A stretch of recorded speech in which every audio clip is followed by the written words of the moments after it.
This is part 2 of a compressor clutch pulley bearing repair. If you want to watch part 1 first, click the appended link. Alright, I've cleaned off the mating surface pretty well, and I'm pretty much ready to go. I've started this with a brass hammer. It looks pretty square to me. I've got a nice backing plate with this pipe here.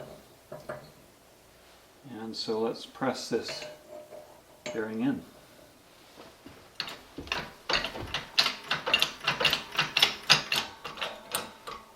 So it's going pretty well. So now at this point I'm going to slack it off and add in some thread locker lead to hold this in place,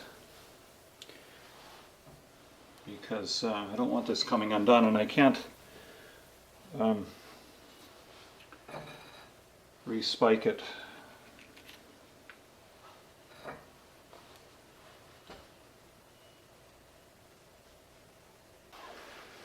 Just a little bit more to go. I've changed gears here to use a big socket just to get this last little bit.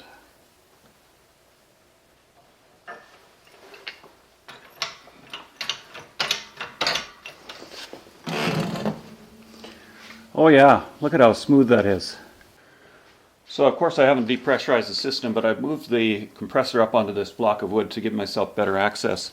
I'm not going to videotape everything that I do here because I've done most of it already, but I wanted to point out a couple of things that weren't well imaged with the initial videos. The first is this little nubbin here. This is the coil, and that little nubbin fits into that coil right there, holding the coil steady so the coil can't spin with the pulley. And we're not quite at the next stage yet, but the next stage, when we get to it, is putting the clutch pulley on, and you can see the clutch pulley is splined, but if you look closely you can see there's a gap in the teeth of the splines, and so there's a similar gap in the teeth here, and so this doesn't go on every way. You have to make sure you line it up correctly when you put it on, so don't force anything. Now I borrowed a toothbrush from inside the house, don't say anything, but I've been cleaning this up here, and I've used some emery cloth and I've cleaned off some of the superficial rust, and now I'm going to press on the pulley. Now I don't have a pulley adapter that will fit here to press it on nicely, so I'm just going to tap it in with a block of wood.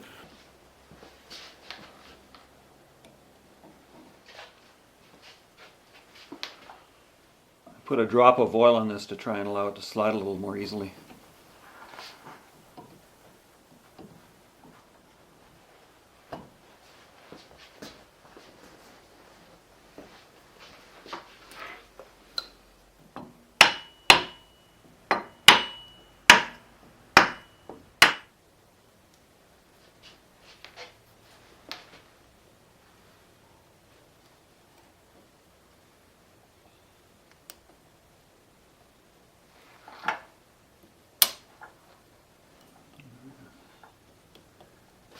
Well, there's one other thing that you may not have noticed when I was taking it off, and that is this little washer. And this little washer is a spacer designed to keep the clutch plate an exacting distance away from the pulley. And it makes sense that you need it to be just about right there. Now, I'm going to put in the same washer that was there to begin with, but if it looks like our tolerance has changed, I may have to change the diameter of that washer or remove it. But we're going to try and reproduce exactly what was there at first and see what our gap is. So this washer goes on here, and then on goes the clutch plate, and just remember to line up the gap in the teeth of the spline so that it goes on correctly. It should go on easily. And it just presses on when you get it right, but if you don't get it right, you won't be able to get it all the way on.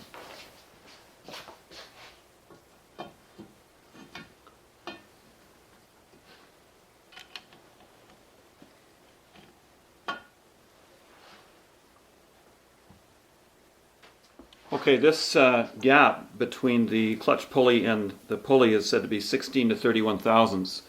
The trick is that my feeler gauges don't seem to fit in there because of the angle. And there's another issue, and that is that it looks like my clutch plate is a little bit off. I can see a bigger gap on one side than the other. But I'm not seeing any big problem here, so I'm just going to hook it up and see if it works. Well, I think we're ready to bolt it all back into place.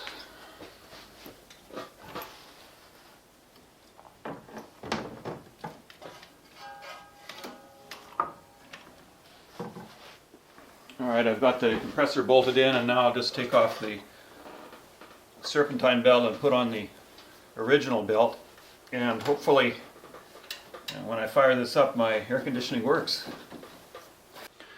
Well, now that you've seen it all taken apart, it should be easier to understand what you're doing when you examine it with the unit intact. If you think you have a problem here, the first thing you should do is take off your serpentine belt and see if the pulley itself will freewheel. If it freewheels, then you know that that bearing is okay. But if it's frozen like mine was, then you need a new clutch pulley bearing. Now, the second thing you should do is put a wrench on this center nut here and see if the clutch plate will spin. The clutch plate should spin like this, signifying that you're able to turn the compressor over. Just like an engine, you should be able to turn it over by hand. If you can't, it suggests that the compressor is seized, and in that case you'd need a new compressor. Now, as you know, I made up a special tool to hold this clutch plate steady while I spun that nut off, and the main reason was that I couldn't get it off with my air tools. Do you need to do that? Well, not necessarily. If yours can spin off with air tools, you may not need it. You may have a bit of trouble getting the torque spec right when it put it back together again, but it's not necessarily a critical part of the repair. The other option is to use one of these. It's adjustable and it's fairly inexpensive, but the problem is it didn't fit my clutch plate. Well, it is cycling a little rapidly, but it is a cold day out, and so the compressor is working at nowhere near its normal speed. I guess I could put some gauges on it, but it seems to be working normally at this juncture. Let's have a look inside the cab. We got nice cold air blowing out of that vent.